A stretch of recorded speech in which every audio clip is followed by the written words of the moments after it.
Bonjour tout le monde depuis Londres. Là je vous parle depuis un événement sur les ICO, donc pour la blockchain bien évidemment. Alors je vais vous faire un petit débriefing dans cette vidéo sur toutes les choses vachement intéressantes qui ont été discutées aujourd'hui. Il y a pas mal de conférenciers de talent et d'expérience et je vais partager du coup dans cette vidéo quelques-unes des choses qui ont été dites, qui ont été débattues aujourd'hui à cet événement. Donc il s'agit un peu de bulles, sur l'aspect régulation sur les ICO, sur le futur des ICO, sur ce que les intervenants pensent en gros des différentes ICO. Et également sur quelques ICO qui ont été présentés, puisqu'il y avait également une sorte de je sais pas comment on appelait ça, un rally pitch, où en gros les gens avaient 5 minutes pour présenter leur projet. Attends, il y avait du vent, du coup j'avais la lanière de la caméra qui obstruait le champ. Donc il y a eu pas mal de pitch. Il y a quelques pitchs qui m'ont vraiment marqué, j'ai beaucoup aimé leur projet, donc c'est peut-être de futurs ICO dans lesquels j'investirai un peu. On a également rencontré les équipes de Brickblock et de Hashrush, si je dis pas de bêtises, qui sont deux projets qui m'ont particulièrement plu, ainsi que les autres que je vous laisse découvrir du coup dans cette vidéo. Alors je ferai la suite de la vidéo à l'hôtel pour pas qu'on soit gêné par le vent et puis par l'aléa des gens ou de la batterie que je vois qui est en train de mourir. Je vous dis du coup à plus tard.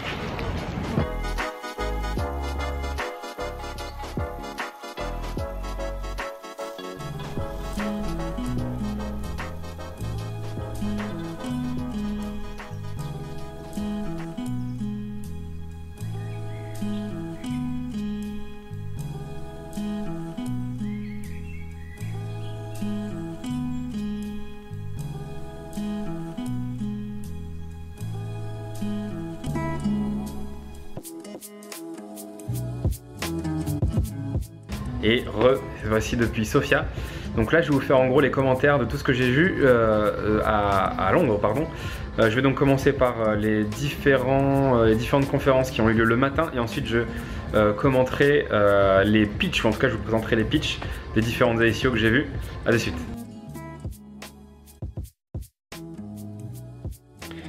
Alors la première ICO à avoir été pitchée, c'était DigiPulse, qui se pose une question simple mais un poil lugubre.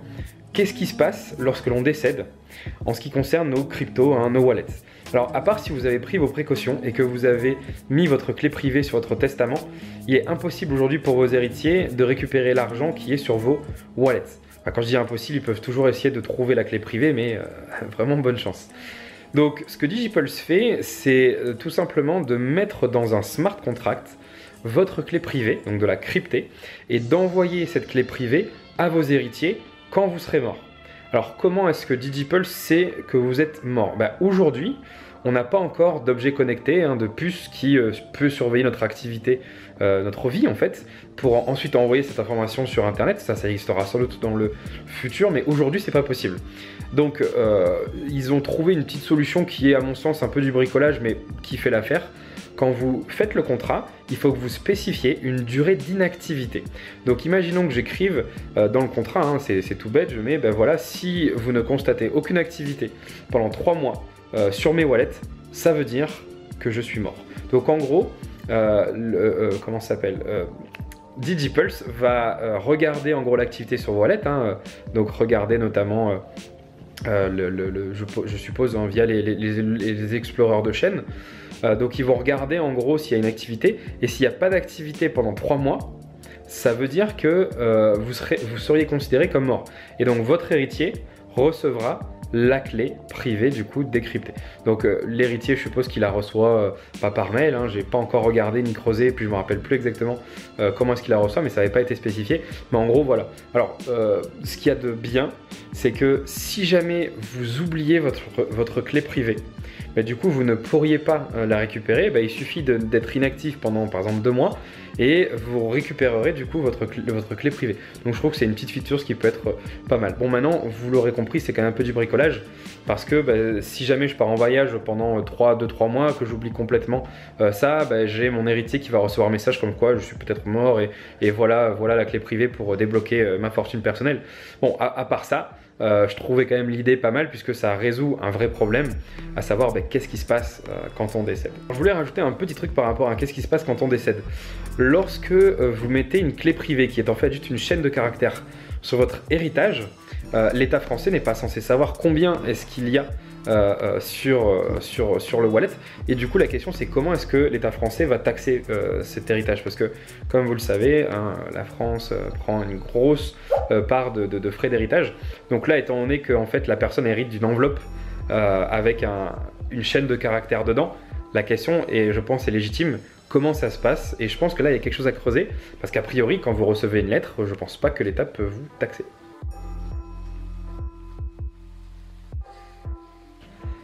Alors la seconde ICO qui a été pitchée s'appelle le carbone. Alors je vais devoir vite fait vous briefer sur ce que c'est que la taxe carbone.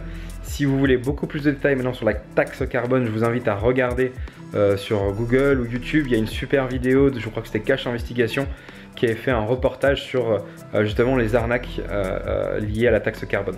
Donc en gros, la taxe carbone s'était mise en place pour décourager les entreprises de trop polluer. Mais lorsque une entreprise pollue un peu trop, elle peut acheter à une entreprise qui n'a pas beaucoup pollué, entre guillemets, une sorte d'autorisation de polluer. Donc ça a un coût et du coup les arnaques avaient été effectuées via ce système-là. Mais quoi qu'il en soit, gardez juste à l'esprit que avoir un business qui est vert, ça peut rapporter de l'argent parce que on n'utilise pas son quota d'émissions de dioxyde de carbone et du coup on peut le revendre à des entreprises qui polluent beaucoup plus. C'est en ce sens que la société Le Carbone se positionne. Donc Le Carbone, c'est vraiment un de mes coups de cœur. En plus, j'ai beaucoup aimé le présentateur, non pas qu'il était charismatique, c'est même l'inverse. En gros, c'est deux petits jeunes qui sont venus sans doute d'Asie à en croire leur phénotype sans être raciste, mais surtout leur accent, parce que c'est vrai que c'était assez compliqué de comprendre ce qu'ils disaient avec leur anglais accentué avec je sais pas quel accent asiatique. Mais je les ai trouvés géniaux parce que déjà leur projet il est super cool, hein, il est friendly, éco-friendly, je cherchais un mot français, bon, il est éco-friendly et surtout ils étaient super timides, le gars il lisait sa petite fiche, il a gardé le nez dans la feuille pendant 10-15 minutes, après il est parti sous les applaudissements, mais je les ai trouvés vachement sincères et j'aimerais vraiment en fait supporter ces gars, donc voilà, je sais que c'est une ICO dans laquelle j'investirai. N'oubliez pas, attention, ce n'est pas un conseil d'investir, ne me suivez pas, faites ce que vous voulez, je vous donne juste mon avis. Donc comment en gros ça fonctionne? Eux ils vont tokeniser des forêts, en tout cas ils vont racheter des forêts. Et dans ces forêts ils vont faire de l'agriculture bio qui va préserver l'écosystème. Tout ça, ça va générer du coup des revenus, ça va employer des locaux, bref, c'est quelque chose qui est un peu, pardon, désolé, dans l'air du temps. C'est du coup du business vert et en plus, ils vont pouvoir revendre les quotas non utilisés de CO2 à des entreprises et ça génère de la valeur. Et donc ce qu'ils nous proposent, c'est d'acheter des tokens qui représentent des hectares de forêt qui vont générer de la valeur. Il me semble que c'est 25 000 $ par hectare. Donc vous achetez un token qui représente X mètres carrés ou centimètres carrés de cette forêt et vous toucherez du coup des revenus par rapport à l'exploitation de cette forêt. Donc je trouve le projet tout simplement génial, ultra scalable, c'est-à-dire que ça peut vraiment s'appliquer de partout. J'espère que ça a du coup motiver d'autres personnes à avoir des projets verts et qui sont aussi bien et intelligemment ficelés. Il ne faut pas se fier aux apparences, hein. Encore une fois, le petit qui lisait sa fiche, ultra timide, etc. Ils sont assez soutenus, ils sont, si j'ai bien compris, déjà ultra backés par quelques gouvernements, etc. Ils ont leurs entrées, il me semble, à l'ONU. Bref, c'est un super projet.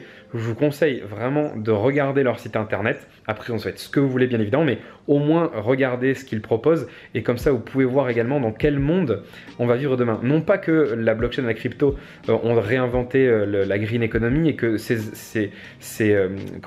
initiatives n'étaient pas possibles avant, mais elles permettent aujourd'hui, hein, grâce à la tokenisation, aux ICO, etc., de sensibiliser le plus grand nombre à ça et surtout de donner à tout un chacun la possibilité d'investir pour soutenir ce type d'événement. Parce que finalement, on peut investir 1 euro hein, si on veut dans ce token. Bon, on pourra dire que voilà, j'ai mis 1 euro à la préservation d'hectares de forêt qui en plus embauche des locaux, donc pour faire vivre les économies locales et qui fait de l'argent quand même, parce qu'on est quand même là pour ça, on va pas se mentir, en exploitant toutes ces exploitations et en vendant le surplus de carbone, donc le carbone non utilisé.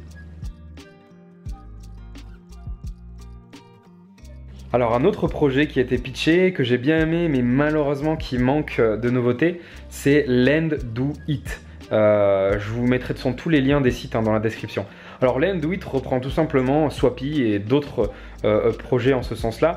Alors c'est pas que c'est dommage, mais c'est vrai que finalement ce qu'on est en train de vivre dans les ICO dans la crypto, c'est qu'il y a plein de projets qui pas copient mais qui sont plus ou moins identiques.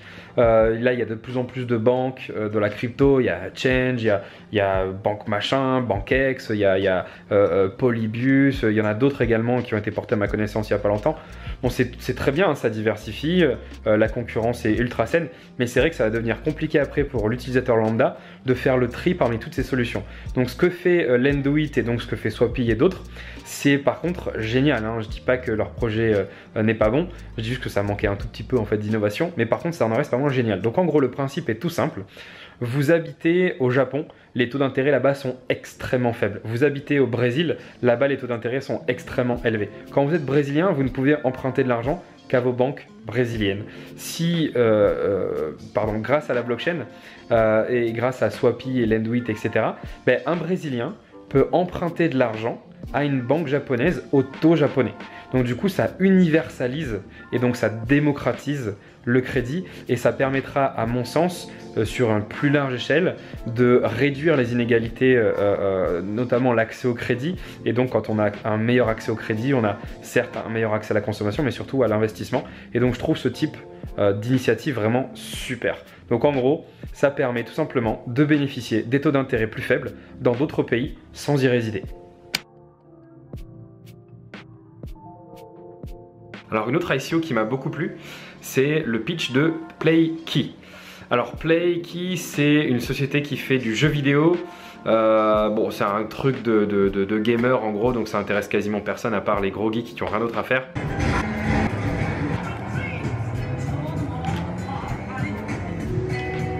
Je plaisante, je suis le premier à jouer dès que je peux. Non, sans déconner, n'ayons pas de mauvais a priori sur les jeux vidéo. C'est un formidable outil social. Je vous invite à regarder toutes les études qui existent là-dessus.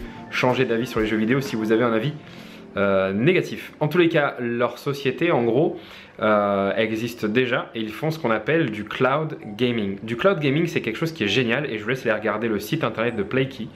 En gros, quand vous voulez jouer à un GTA, comme je viens de vous en faire une sublime démonstration, mais que votre ordinateur n'est pas assez puissant pour supporter le jeu, bah, soit vous achetez un nouvel ordinateur, soit vous louez des serveurs. Un serveur, n'oubliez pas que c'est en fait un ordinateur distant. Donc vous louez un ordinateur via Internet et vous jouez sur cet ordinateur via Internet. Alors, il faut quand même avoir une bonne connexion. Mais ça règle le souci de ce qu'on appelle le hardware, c'est-à-dire en gros la machine. Donc vous n'avez plus besoin, grâce au cloud gaming, d'avoir des ordinateurs super puissants pour pouvoir jouer aux tout derniers jeux qui sont sortis et qui sont très gourmands en ressources. L'autre avantage du cloud gaming, c'est que vous pouvez jouer sur Mac, puisque il suffit tout simplement de se connecter à Internet, à l'ordinateur distant, et que ce soit Mac, PC ou Linux, peu importe, vous pouvez donc jouer au tout nouveau jeu, même si vous n'êtes pas un possesseur de PC. Alors là, quel est le rapport avec la blockchain? C'est tout simple. Vous savez que la blockchain, c'est une technologie qui est décentralisée. En gros, on met plusieurs nœuds, donc en l'occurrence pour le Bitcoin, donc plusieurs nœuds en réseau. Ces nœuds, en fait, sont des ordinateurs qui vont faire des vérifications basiques pour les transactions. Je vous laisse regarder la vidéo, enfin les vidéos pardon, qu'est-ce que la blockchain pour en savoir un peu plus. Alors il y a différentes cryptos qui font également ce qu'on appelle du cloud computing, c'est-à-dire elles connectent en fait les ordinateurs des gens sur ce réseau, donc des nœuds, pour mutualiser la puissance de calcul. Ça permet de créer des super ordinateurs pour pouvoir par exemple faire tourner des logiciels très très gourmands. Bon, et ben là, dans le cas de PlayKey, leur société qui existe aujourd'hui, ils ont un modèle centralisé. Ils ont plein de serveurs, si je dis pas de bêtises, ils en ont 150 ou 1200, je me rappelle plus le chiffre, on sait qu'il y a un gros gap entre les deux chiffres, mais en tout cas ils ont beaucoup de serveurs en Europe et dans le monde, mais c'est centralisé, c'est-à-dire que c'est PlayKey qui possède ces serveurs et il loue ces serveurs du coup à ses utilisateurs. Là, l'idée c'est de décentraliser les serveurs. Donc au lieu de faire tourner les jeux vidéo sur les serveurs de PlayKey, l'idée c'est de faire tourner les jeux vidéo sur les serveurs des mineurs, en gros sur les ordinateurs des mineurs qui du coup devront avoir des machines suffisamment puissantes et suffisamment modernes pour faire tourner les jeux vidéo. Donc aujourd'hui sur le Bitcoin, il nous faut des ordinateurs très puissants pour faire tourner justement la Proof of Work.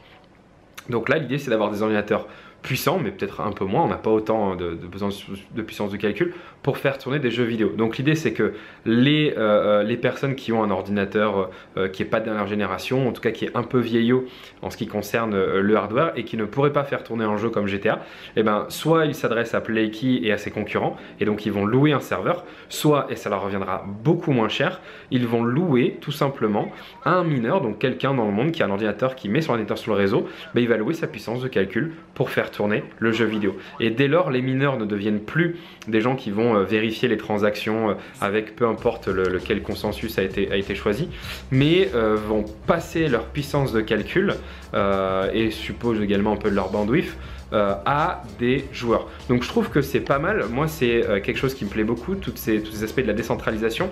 J'avais déjà à l'ICO de Genève, c'est vrai que je n'avais pas du tout fait de point sur les ICO qui étaient l'ICO Summit de Genève, pardon, de Zurich. Il y avait eu déjà un sujet qui m'avait beaucoup plu sur la mutualisation des téléphones. À Londres, j'ai également rencontré une boîte qui s'appelle Bird quelque chose. Il faudra que je re-regarde, je vous mettrai les liens dans la description, qui eux mutualisent l'envoi de SMS. Donc par exemple, lorsque vous êtes une entreprise qui veut faire de la publicité via SMS, là aujourd'hui vous passez par des services centralisés, donc vous payez l'entreprise pour acheter des crédits SMS et puis vous envoyez ces SMS à vos prospects qualifiés ou non, donc ça vous coûte de l'argent. Ben là en fait, cette entreprise, donc Bird quelque chose, et puis d'autres également, parce que j'en ai vu une autre qui faisait ça cette semaine, une ICO, propose tout simplement à vous, donc les utilisateurs lambda, de prêter tout simplement, de louer vos forfaits téléphones, votre puissance de SMS à ce réseau pour pouvoir relayer les SMS commerciaux et être payé bien sûr là-dessus. Donc ça c'est la mutualisation pardon, des SMS, il y a donc la mutualisation de la puissance de calcul et il y a un projet du coup au Bangladesh qui était la mutualisation des connexions internet via smartphone pour pouvoir avoir une couverture optimale dans tout le pays. Bref, ça c'est une application parfaite je trouve du principe de la décentralisation et donc voilà, le site c'est Playkey et j'ai beaucoup aimé leur présentation. Il y a une petite vidéo qui est super bien sur leur site où on voit la différence justement avec GTA qui est joué sur un ordinateur pourri et GTA qui est joué sur un ordinateur pourri mais sur les serveurs de Playkey. Voilà, j'espère que vous avez compris du coup ce que c'est que le cloud gaming. Alors une autre ICO que j'ai bien aimé qui est aussi dans le domaine du jeu vidéo, c'est Hrush. Alors je suis pas vraiment sûr en fait si c'est Hrush le nom exact. Le truc c'est que j'ai pas relu mes notes, bon de toute façon je l'ai même pas pris, mais de toute façon dans la description je vous mets tous les bons liens et les bons mots, donc si jamais j'en écorche un ou deux, ne m'en tenez pas rigueur. Alors Hrush, il y a une petite anecdote très sympa dessus, mais qui concerne que moi, c'est que quand les gars ont présenté leur projet, je l'ai mal compris. Et comme je l'ai mal compris, je l'ai compris peut-être comme j'aurais voulu le comprendre, et j'ai trouvé que le projet était l'un des plus géniaux qu'il m'eût été donné de connaître. Alors voilà ce que j'avais compris et après je vais vous dire en fait quelle est la réalité des choses. Ce qui change en rien, c'est pas mal, ça reste quand même un super projet, mais c'est vrai que si ça avait été ce que j'avais cru comprendre, ça aurait vraiment été énorme. Donc ce que j'ai compris c'est qu'en fait c'était un jeu vidéo de stratégie, hein, donc de map, donc il faut construire sa colonie, donc un peu comme n'importe quel jeu dont j'ai oublié le nom. Je sais pas, American Conquest par exemple, hein, ça remonte à vraiment longtemps, mais il faut en fait trouver des ressources, donc cultiver ses ressources, ensuite construire sa colonie, ses bâtiments, son armée, etc. etc. Et puis comme dans n'importe quel jeu, conquérir le plus de territoire possible, grossir, attaquer les autres, etc. Et la petite nuance, c'est que plus en fait on construisait de bâtiments dans cette colonie, et plus on avait de ressources pour miner.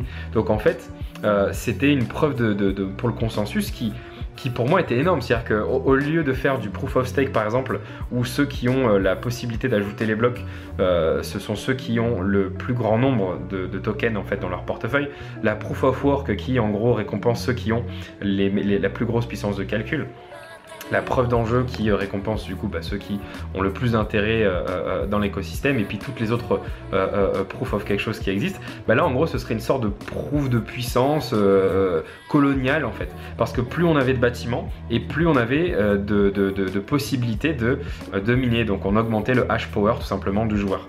Et je trouvais ça assez énorme. Après je me posais quand même pas mal de questions sur comment ça fonctionnait par derrière, et pourquoi je trouvais ça énorme, parce qu'imaginez vous avez construit plein de bâtiments, vous avez donc une super puissance puissance de calcul pour votre minage. Enfin, vous avez vous pouvez miner en fait beaucoup plus de crypto que votre concurrent qui lui a beaucoup moins de building, et vous pouvez faire des raids, détruire ces bâtiments pour qu'il réduise sa puissance de calcul. Et du coup, ça a un impact direct sur la vraie vie, puisque moins il a de building, moins il peut miner, moins il gagne de l'argent, en gros, entre guillemets, réel, hein, même si c'est avec de la crypto. Et je trouvais ça assez génial.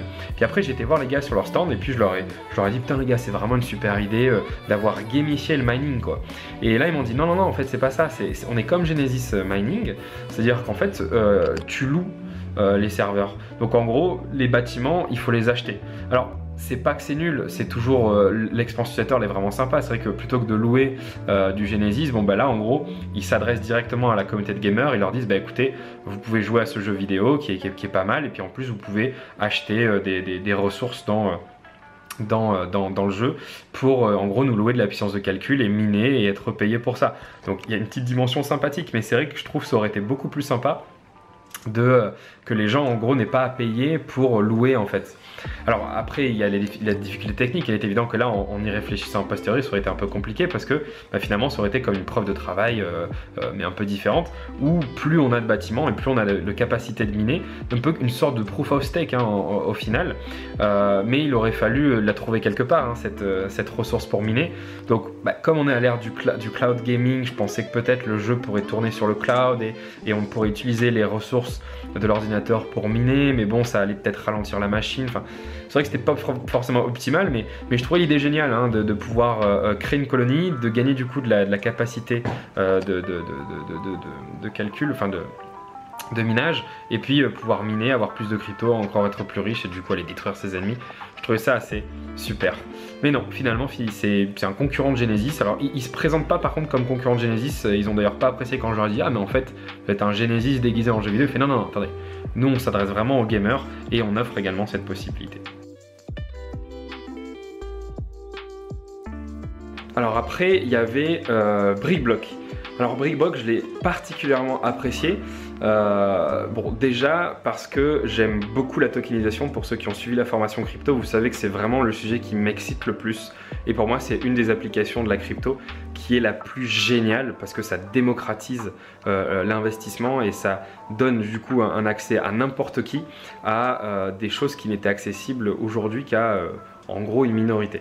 Donc pour ceux qui n'ont pas vu ces vidéos, qui ne savent pas que c'est que la tokenisation, je vous invite à regarder notre chaîne YouTube, c'est expliqué du coup dans la formation crypto. Donc eux en gros ils se proposent de tokeniser des appartements. Vous allez me dire ah encore, bah oui parce que la tokenisation c'est vraiment le truc qui a la plus grande hype. C'est-à-dire que pour moi le gros sujet des mois suivants et de 2018 ce sera vraiment la tokenisation. Et du coup toutes les semaines je crois qu'il y a à peu près 2 ou 3 boîtes qui se lancent et qui font de la tokenisation. Donc ça commence à devenir un peu compliqué. Il y a de faire le tri entre ceux qui sont sérieux, ceux qui sont pas sérieux, ceux qui ont un vrai projet, ceux qui ont juste en fait envie de surfer cette nouvelle vague. C'est un peu comme s'il y avait une sorte de mini bulle quoi, hein, dans ce truc là. Et ce que j'ai bien aimé avec Brickblock, c'est que eux, outre que leur site est pas mal, ils ont déjà un framework légal. C'est-à-dire qu'en gros, ils ont déjà travaillé avec le régulateur et avec des avocats. Et là, ils sont dans un processus d'achat. Alors, je ne sais pas si je peux te dire tout ce qu'ils m'ont dit parce qu'ils ne m'ont pas dit, en gros, c'était des choses privées ou publiques. Donc, je ne vais pas tout dire. Donc, je vais pas parler encore du lieu, etc. Mais en tout cas, ils ont un framework légal pour l'Europe. Ce qui signifie qu'ils ont la possibilité d'acheter des immeubles, des appartements, de les tokeniser et de les louer pour permettre du coup aux investisseurs de toucher des rentes via les tokens que ces gens achèteraient, hein, qui tokenisent du coup ces appartements. Donc c'est ça que j'ai aimé, c'est le côté qui est un cadre légal et c'est assez rare pour le souligner parce que croyez-moi j'en ai regardé plein des ICO et des projets sur la tokenisation des biens, que ce soit l'immobilier, l'art, les chanteurs, les machins, les ci et là. Ils sont très rares ceux qui ont un framework légal. Il y avait une autre boîte dans la tokenisation que j'aime beaucoup, c'est Kexcoin, parce que eux ils ont déjà un gros business qui existe déjà aux États-Unis. Donc c'était une des raisons pour lesquelles je les aimais particulièrement, et aussi ils avaient un framework légal intéressant. Alors je termine par le dernier pitch auquel j'ai assisté. Il y en a que j'ai manqué. Hein. C'est Globcoin, donc Cocorico, c'est fait par un Français. Du coup, si je dis pas de bêtises, c'est la 4e ICO, hein, voire 5e. Il y a Napoléon X, il y a iExec qui était, il me semble, la première.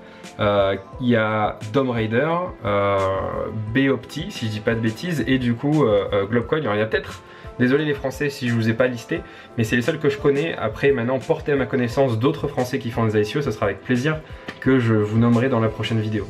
Dans tous les cas, ce que Globcoin propose, c'est de créer un coin global, comme son nom l'indique. Alors, c'est à comparer à Tether. Tether qui est un projet que j'aime pas vraiment pour son manque de transparence. Pour ceux qui connaissent pas, en gros, la société Tether s'est engagée à avoir $1 sur un compte bancaire pour chaque dollar Tether qui existe. Le problème, c'est que on n'a pas vraiment accès à ces comptes bancaires. Ils sont audités sur des périodes assez larges. Alors, je ne suis pas là à remettre en cause l'honnêteté de la société, ni même que ce sont des tricheurs ou quoi que ce soit. Après tout, j'en sais pas grand chose.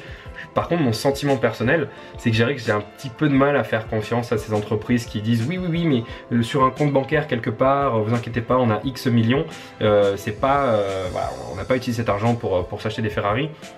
Bref, donc bon, après le dollar Tether, ce qui plaît dans sa faveur, c'est que c'est pas une entreprise qui a fait le Tether pour gagner de l'argent, c'est en fait d'autres entreprises qui sont derrière pour permettre du coup plus facilement certains échanges, même s'il y a quand même Bitfinex et d'autres sociétés derrière Tether. Bon, dans tous les cas, Globcoin veut faire comme le Tether, c'est-à-dire une crypto-monnaie, donc un token, qui représente une autre devise, mais une devise fiat, hein, donc du dollar, de l'euro, etc. Sauf qu'ils ont voulu représenter un panier de devises et non pas une devise pour éviter justement la volatilité. Alors c'est pas que l'euro et le dollar sont énormément volatiles non plus, ça bouge que de quelques pourcentages par an, hein. Mais bon, l'idée c'est de créer un coin qui est ultra méga stable, parce qu'on va pas se mentir. À quoi ça sert d'avoir un coin stable? Que vous soyez crypto lover, crypto enthousiaste, crypto hater, tout ce que vous voulez, je m'en fous. Il faut quand même bien prendre en considération que si on veut que le Bitcoin par exemple et d'autres cryptos soient utilisés dans une large échelle dans le monde réel, en gros, que le Bitcoin par exemple soit une monnaie. Mais aujourd'hui c'est quasiment impossible. Vous imaginez une monnaie qui peut perdre 10, 20 ou 30% par jour, qui peut également monter, même si peut-être qu'il y a un méga trend haussier et que ça continuera de monter jusqu'à on ne sait pas combien, c'est quand même hautement compliqué pour une entreprise ou pour un particulier de l'accepter, d'utiliser comme monnaie. Moi je le vois dans ma boîte hein, avec DMT, on n'accepte que 30% des paiements en crypto-monnaie, parce que je peux pas non plus mettre 100% de ce que je gagne en Bitcoin, parce que si demain il y a une grosse chute de 50-60%, à la fin j'ai quand même des gens à payer, des suppliers, hein, il y a l'électricité, les loyers, la TVA à payer, donc tous ces trucs là qui malheureusement sont pas payés en Bitcoin, hein, ils sont payés en euros, en leva en l'occurrence pour la monnaie bulgare. Donc tant que finalement on n'a pas un Bitcoin qui est ultra méga stable et qui bouge pas, ça sera quand même assez compliqué de le faire adopter par le plus grand nombre. Alors après il y a plein de choses pour faire que le Bitcoin soit stable. Par exemple, selon moi, il faudrait qu'il y ait un énorme apport de liquidité, parce que plus un marché est liquide et moins finalement il bouge, parce que vous pourrez trouver quasiment à tous les niveaux de prix de l'offre et de la demande, etc. Donc le secret déjà d'un marché qui est plus stable, c'est un marché qui est énormément plus liquide. Donc ça c'est une des premières choses. La deuxième chose également, c'est que, mais ça peut-être ça n'engage que moi, et puis c'est une vidéo qui pourra aussi en parler, donc comme ça vous avez à la fois Globcoin et à la fois le Bitcoin.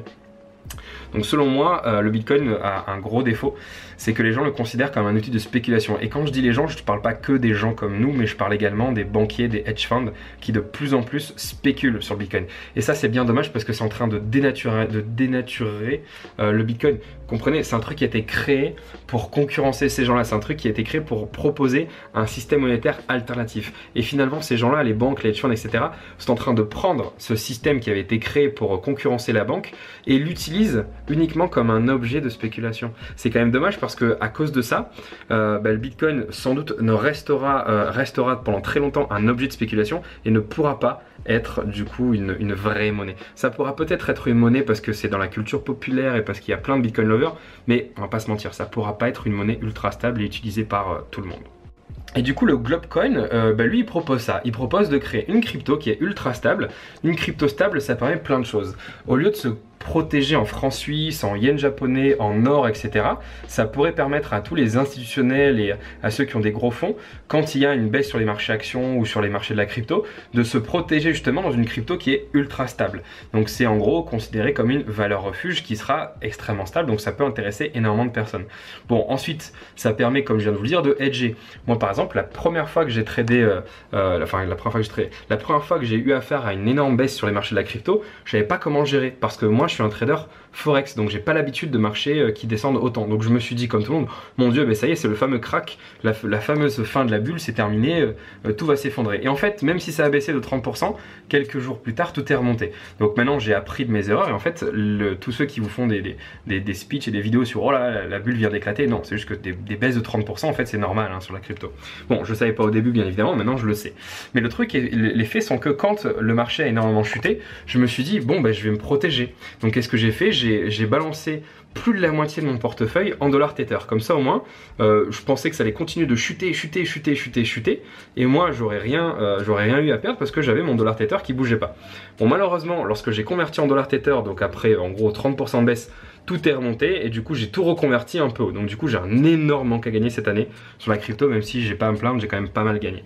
Donc ça serait pas mal, plutôt que d'utiliser le dollar tether comme un outil de hedge, d'avoir du coup des outils comme Globcoin, surtout, et ça sera à vérifier, si ils ont une régulation et qu'ils sont audités comme il se doit et qu'on a un accès au compte pour vraiment tout le temps pouvoir vérifier qu'effectivement il y a bien l'argent quelque part sur un compte bancaire et que le Globcoin repose bien sur des monnaies qui ont concrètement été achetées. Ça c'est la mascotte. Bon, il est pas venu avec moi du coup à Londres. Mais bon, il viendra avec moi au prochain déplacement qui sera donc à Bucarest, où je vais rencontrer les gens qui font le Bitcoin. Je vous ferai aussi quelques petites vidéos là-dessus. Bon alors, cette vidéo est terminée, elle était longue, mais ça je vous avais prévenu parce qu'il y avait quand même beaucoup de choses à dire. Si ce format vous a plu, mettez-le moi en commentaire, mettez un petit pouce bleu et vous pouvez aussi souscrire à la chaîne si vous ne l'avez pas fait. On parlera de plus en plus de façon de crypto dans les semaines et les mois qui viennent. Je vais continuer à aller dans ces événements et donc je vous ferai des comptes rendus, des conférences et des ICO pitch auxquels j'ai pu participer, en tout cas assister. Et puis voilà, je vous souhaite une bonne continuation dans le monde de la crypto et to the moon hein, pour toutes les cryptos. Ciao, à bientôt.